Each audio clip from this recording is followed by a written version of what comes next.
What's up, everybody? I'm Salvador Santana, and you're watching The Red Booth Show.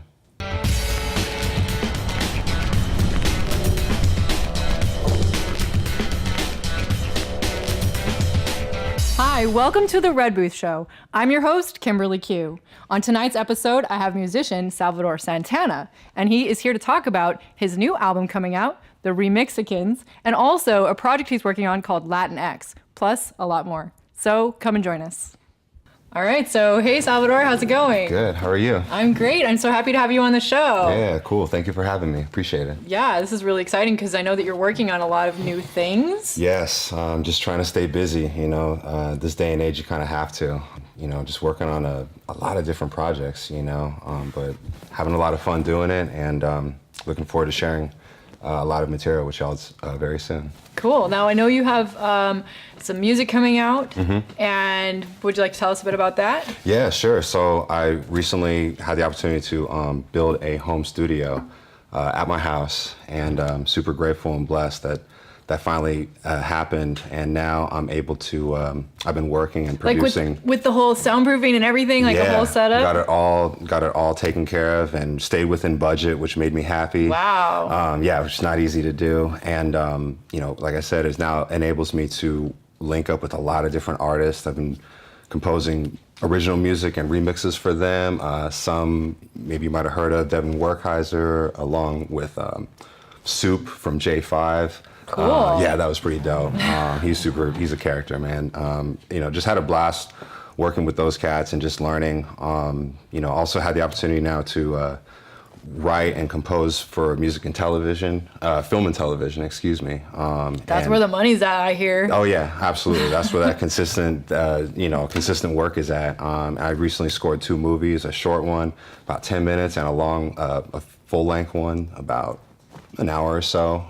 Nice. Yeah, I definitely had to have a lot of patience with myself, but had a lot of fun in the creative process, and like you said, there's a lot of consistent work there, so I'm looking forward to just diversifying my portfolio, as they say. That's awesome. Yeah. Well, so you've kind of been a behind-the-scenes guy, because if you're doing composing and you're doing writing and you're doing working with other people, yeah, then they don't necessarily see you out there in the forefront as a musician.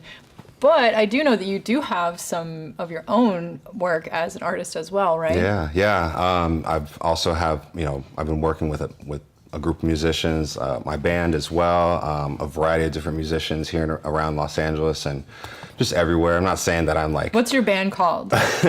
Right now it's called Salvador Santana, just promoting my name, because cool. But it's really more than just the name. It's building on a particular sound that I'm creating. It's got a lot of things that are familiar in terms of all the genres of music that we all love and are here forever, that we just love. But at the same time, I'm trying to dive in onto something new and really hone in on stuff that's been maybe touched on, but hasn't really. We've only scratched the surface, kind of vibes. So yeah. What kind of style? Is it rap, and is it similar to your father's style in terms of the Latin music background? Yes to all of that. Yes? Okay. All right. That sounds exciting. Yeah. And, also have the opportunity to work with cats like Asdru Sierra, the lead singer from Osa Motley. We've been homies since day one, and we've always been talking about working and collaborating on stuff together. And just within the last couple of years, we finally had the home studio allowed me to do that. Nice. So we've been working on some stuff together. Hopefully the album will be done very, very soon. We've been working on it, around the clock, trying to make sure that it's going to come out very soon. And how do you pick what songs you're going to put on this album? That's tough, right? It is super tough, man. Because Asdru and I, over the last maybe 2 years, we composed up to 50 songs. Wow. Yeah, and some of them were done. Some of them were just 2 seconds, just a ditty or what have you. But like you said, the challenge was then to consolidate it down. We just worked on the ones that we felt naturally resonated with us. And if they naturally resonated with us, I felt like they would naturally resonate with the listeners and the people that we want to share our music with, which is everybody. And the biggest challenge, though, was coming up with a cool name. And we were sitting there for maybe a good couple of hours just sitting there. What about this? And like the names of the songs, or the name of our project. The songs they just kind of name themselves, you know. Yeah. But we were just sitting there. Finally, I was just like, man, what about something to do with like remix or, you know, mixing something? Because like that's what we do. We take like other people's genres and stuff. We kind of mix it and make it our own. He's like, well, we're Mexican, you know, we're Chicano, Holmes. What about the Remexicans? And I'm like, that's it right there. So that's what we're calling ourselves, the Remexicans. So y'all stay tuned and look out for that. That's Should be coming awesome. out soon. Yeah, no doubt. So cool. Yeah. There's actually a huge like movement of Mexican and Latin rap music I've noticed in the Valley and all over in LA. Yeah, absolutely. There's like huge rising stars, and they've worked with like Dr. Dre and like a lot of other big rappers. Yep. So it's pretty exciting. Yeah, absolutely. I mean, not to say that I'm trying to jump on that movement, but I feel like I'm, you know, just You're already part of that. ethnically, I just feel like I'm kind of naturally qualified for it. So it just is one of those things where it's just kind of meant to be. That is so awesome, Salvador. Right on. Thanks for sharing it. And everybody stay tuned for the album. We have to take a quick break, and we'll be right back with Salvador Santana.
And welcome back to the Red Booth Show. We are here with Salvador Santana. How's it going? Great. How are you? I'm doing good. I'm so happy to have you here. And you're part of a legacy, I have to say this, you know? A little bit. Yeah. What is it like growing up with a father that's in the music industry that just the whole world kind of loves, you know? It's got to be pretty amazing.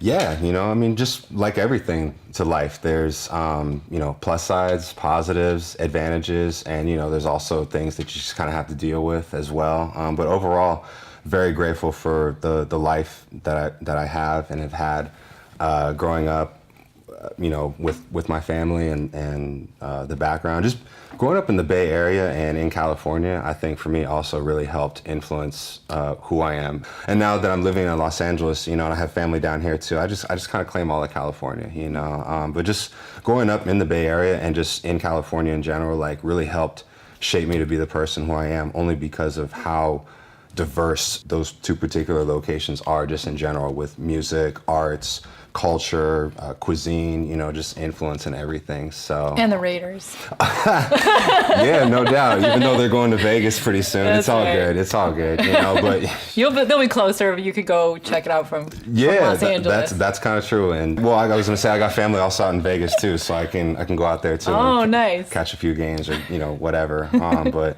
again, just with everything, like I choose to always acknowledge both sides, but I choose to focus in more on the advantages, not to take advantage of anyone or a particular situation, but to understand that there are certain things that I could utilize for my life or for my business and whatever for whatever I'm involved in, just for the better, for my career, for me as a person, you know. So yeah, overall it's been a trip, man, but I wouldn't change it for anything.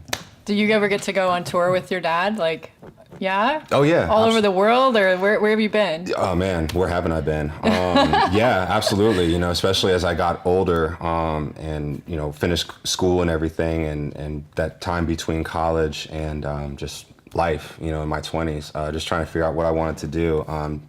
I formed my own band after college as well, but that's cool. I got to travel and also perform with my father. On stage, were you playing the keyboard and stuff? Was that the main? Yeah, I would play keyboard on stage with him. Wow, that's so awesome. Yeah, but when I was younger, actually drums was my first instrument. So I think that my father and my music teachers at the time wanted me to understand rhythm and tempo first before I delve into the world of tonality, pitches, harmonies, melodies, chords, things of that nature.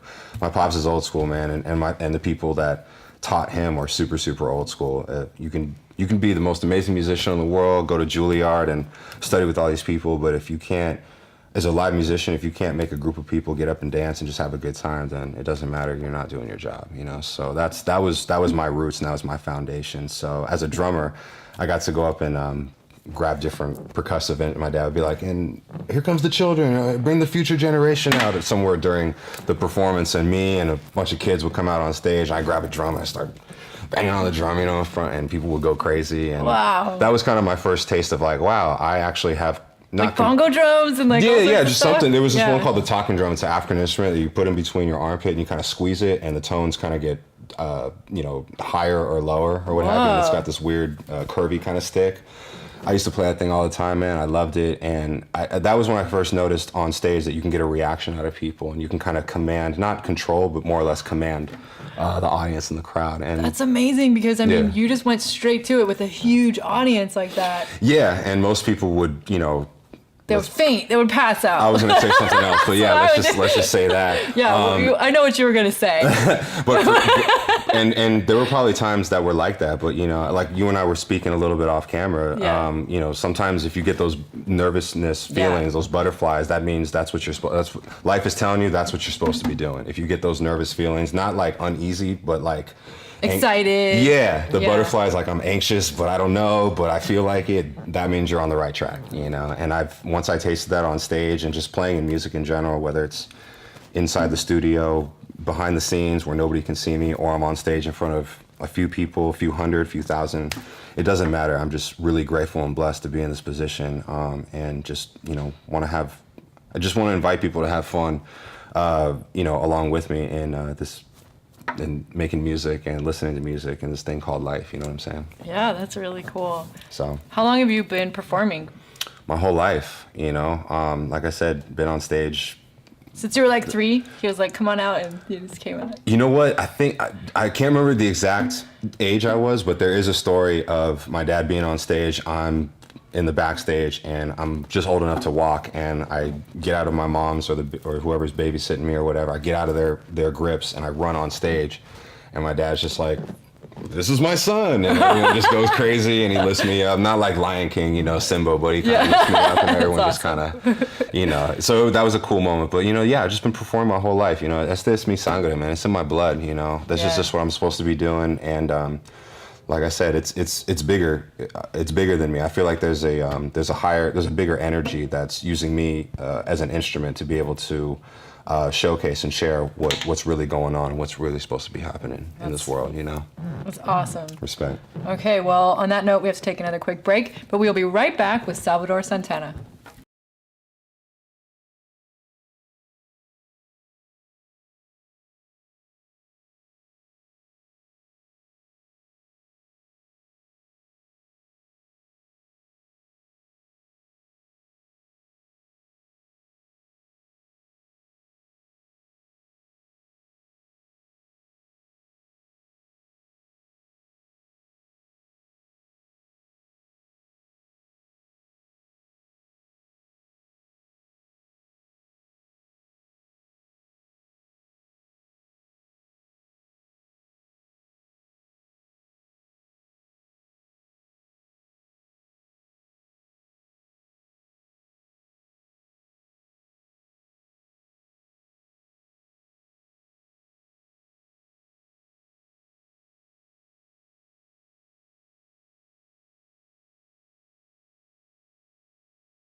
And welcome back to the Red Booth Show. We are here with Salvador Santana. How's it going? Good, thank you. Good. This is so exciting because I got to hear some cool stories about you growing up in the music industry with your amazing dad, Carlos Santana.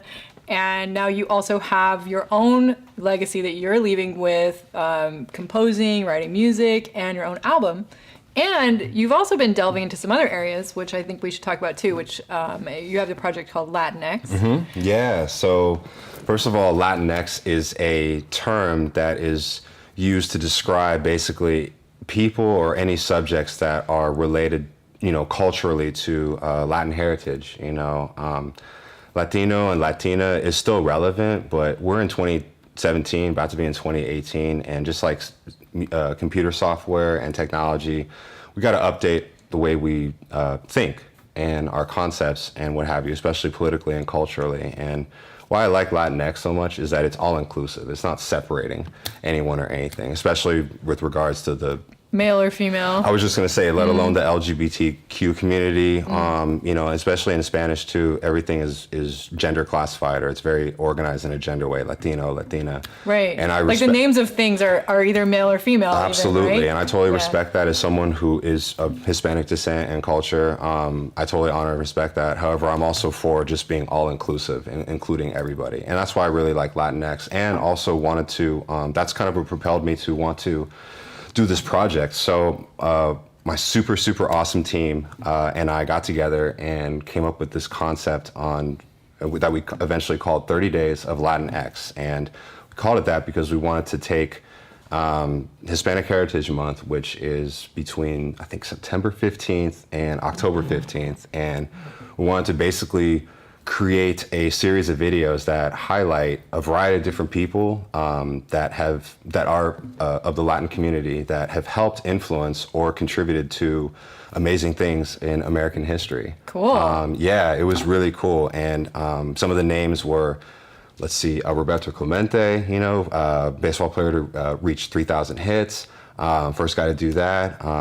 Richie Valens, who had a hit song, La Bamba, I think it was at the age of 17, on American airwaves, let alone. And then of course, Dolores Huerta, the name says it all. Si se puede, and if you get a chance, go and, I know I'm gonna sound like I'm promoting somebody else's thing, but I have to. Dolores Huerta, the documentary, if you get a chance, go check it out. It is amazing. It is unbelievable. Hands down, my favorite one of my favorite documentaries to ever come out, and probably the best film to come out this year, in my opinion. And I'm not just saying it just because I got family ties and because our family, I'm so grateful that we know her and, all those things said, but just her story.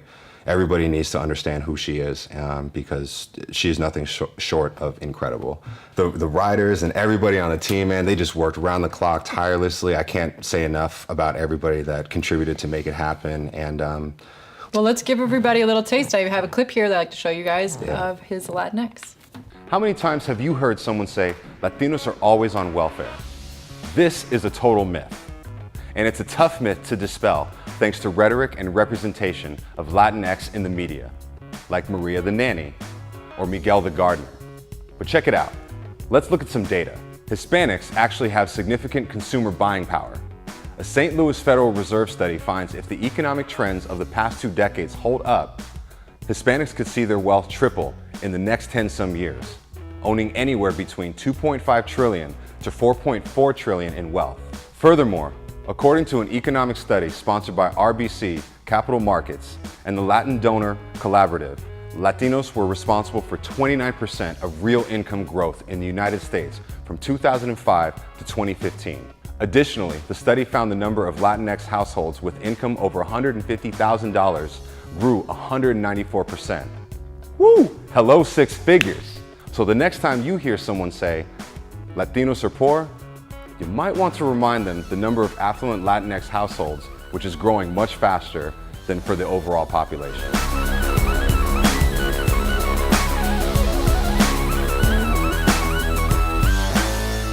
Wow, that's really, really cool. Awesome. I mean, I just have to say, this is going to sound really funny, but I have a lot of friends who are Hispanic, and I learned how to speak Spanish growing up. Awesome. I used to be a lot better at it now. I'm a little rusty, but like I always find, to me personally, that a lot of people that are Hispanic or from Mexico or South America are very spiritual, and it's more so like than the rest of us here. Like I don't know, it's something from the culture that's very spiritual. We're spiritual, and we're also very communal. Yeah. You know, we just and very family first. Yeah. You know, family oriented. You know, we're very also traditional as well, you know, and of course being on the West Coast and just in California in general, like, you know, you just kind of have to speak a little bit of Spanish. You kind of have to learn to like some types of Mexican food. I love Mexican food. Yeah, you kind of. So it's like everybody. If you here live out here in LA, California, right? and if you're not feeling Mexican food, or if you're not speaking any type of Spanish, I don't know what to tell y'all. Yeah, you know, I'm you're sorry. missing out. You're missing out, or this may be not the place for y'all. That's true. So, but yeah, no, it's great. Well, we have to take another quick break. No problem. We'll be right back with Salvador Santana.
And welcome back to the Red Booth Show. I'm here with musician Salvador Santana. What up?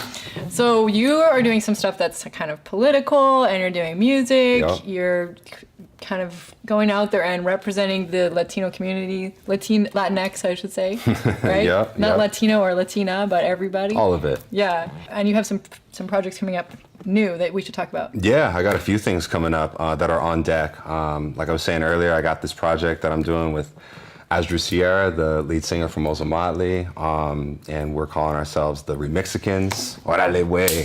So we're going to be doing that. Hopefully that'll drop very soon. I had so much fun making this music, and a lot of work, a lot of effort, but I look forward to sharing it with y'all. Hopefully very, very soon. So stay tuned for that. Okay. I also got a solo project that I'm doing, just a collection of music and vibes and thoughts and lyrics. And Are you singing in these yeah, too? a little bit of Nice. everything. It's just all these experiences and vibes and thoughts and things that I've, again, experienced and personalized, want to convey them. And now I finally have the time to kind of do that. So looking forward to getting working on that, and can share that with you guys sooner than later. Would you say you're like a poet, kind of, because you write all of this yourself, right? I mean, yeah, I'm definitely inspired by a lot of people, things, sounds, concepts, ideas, quotes. But overall, yeah, it's my job to kind of manifest it all, collect all of it, and just take the best of the best from it and make it my own. And it's a lot of fun. It's challenging. You have to, first of all, be in the right mental state and spiritual, whatever state, to be able to handle that. And then you have to also just, have a lot of patience to just it's a lot of trial and error, you know. But at the same time, when you see it through, man, it's an incredible thing. So I'm looking forward to sharing that with y'all soon. And anything else, you know, like I said, more Latinx stuff, 30 Days of Latinx, any stuff that I'm producing for different artists musically, you know, any movies that I'll be scoring or anything for film and television, any activism, any videos, anything that I'll be doing as of recently, you can go and check out salvadorsantana.com. Yeah. And all my social medias are up on there too, and y'all can stay up to date with my every move and track everything that I'm doing. And again, I look forward to sharing some new material with y'all very, very soon. It's gonna be dope. It's really exciting. Yeah. And did your dad come and see you guys working on the record, and does he help teach you guys how to do the whole studios thing? And you know, it's a combination of both, because as experienced as my father is, he also focuses on a lot of things that have and do work for him throughout the years, you know. And for me, I'm at a place where I've had the gratitude and the honor to watch my dad and see vicariously, you know, through him and his experiences, what works for him and how he's able to maintain success and what have you. But I'm also at a really cool place where I'm able to experiment with new things. With your own style. Not only with my own style, yeah, but also just within the time that we're in, technology and just where everything is going right now. We're at a place where we don't have to be so nailed down to it's about updating ourselves and what have you. So in short, yeah, I think my dad, he's come in and he's checked out the record. He liked a lot of it. And I've also been teaching him some things as well, too, musically. Like electronic stuff and things like that? Yeah. And that'll then be interesting. Oh, yeah, absolutely. Because, I mean, at the end of the day, no matter how further along we are in life or how successful we become, once we're at a place where we stop learning, I don't know what to tell y'all. That's true. We're always learning. Absolutely. He must be so proud of you. And I hope so. I think so. Well, I'm sure, I bet he is, because, you know, the music industry will get to be blessed with more stuff from your family. And absolutely. I think that's very exciting. So yeah, man. And, you know, it's not just me, too. My father, my mother, she's an incredible writer. She's got she has a book out as well as some memoirs that she's composing and will be releasing soon. What's that about?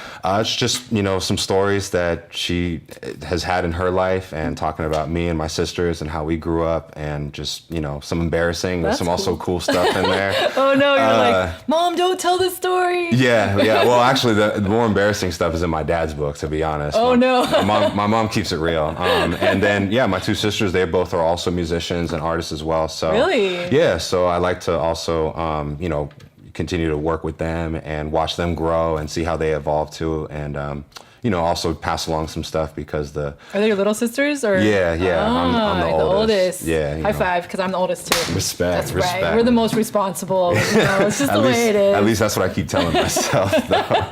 But yeah, so it's definitely a family thing, man. And, you know, like I said, I'm just honored and grateful to be in this position and share, you know, with what we can do as a family and what I can present as a musician and as a human being. So I'm just grateful to be here. That's so cool. Right on. Very exciting. And I hope everybody goes and follows him on social media and checks out his new music and new projects coming up. And everybody will get to know Salvador Santana. That's right. Thank y'all. Peace. Thanks for being on the show. Thank you for having me. Appreciate it.